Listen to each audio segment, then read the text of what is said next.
Chapter 128. Dabney swam in a state of semi-consciousness as images of wholesale slaughter ripped through his mind. He heard the screeching of metal against metal as trains towing cattle cars came to a halt. Hands desperately reached for freedom. They beckoned to him, frightened and pleading. A horrible smell filled the air. It was the rancid stink of excrement, vomit, unwashed bodies, and burning flesh. A voice yelled at him from somewhere inside, telling him to wake up, to hold on, but Dabney wasn't sure he could. Madness was in his mind, ravaging whatever was left of him to rip and tear apart. Dabney saw evil today. He fought it with all of his might, but it crushed him. He was waiting for death to claim him. After everything he went through with his father, all he was forced to witness, and what that maniac farmer did to him, Dabney decided death wasn't that bad at all.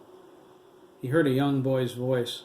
It was close, yet sounded far away. The duct tape binding him popped and fell apart. Its adhesive was no longer sticky, but an inert powder. He gulped for air as he stretched his arms and legs. "It's not your time yet, Dabney," Giuseppe said.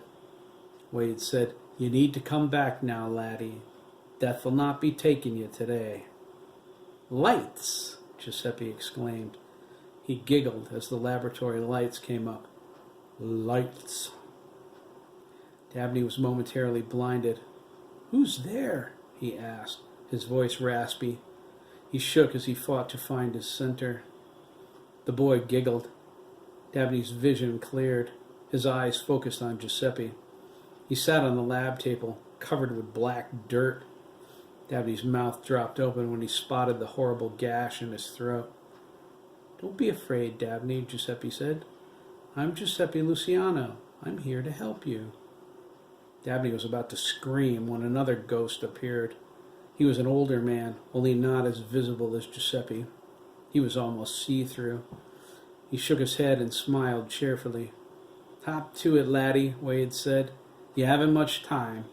You'll be getting out of here, don't you fret. There be people needing to know what you know about the Hill Witch." "You're a ghost?" Dabney asked, a tremor in his voice. "Of course," Giuseppe said. "And we're the only way you're getting out of here." "Oh?" Dabney snapped. "And how are you going to do that?"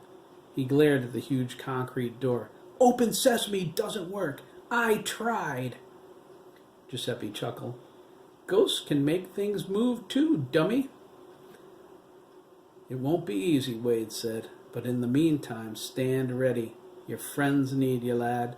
Something horrible has happened, and you've got to help them." "Who are you?" Dabney demanded. "Wade Dougan," Wade said. "Craig's me grandson."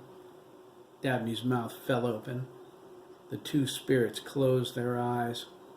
Giuseppe faded as they concentrated on the heavy door. Dabney was numb with shock. He stared at them in disbelief.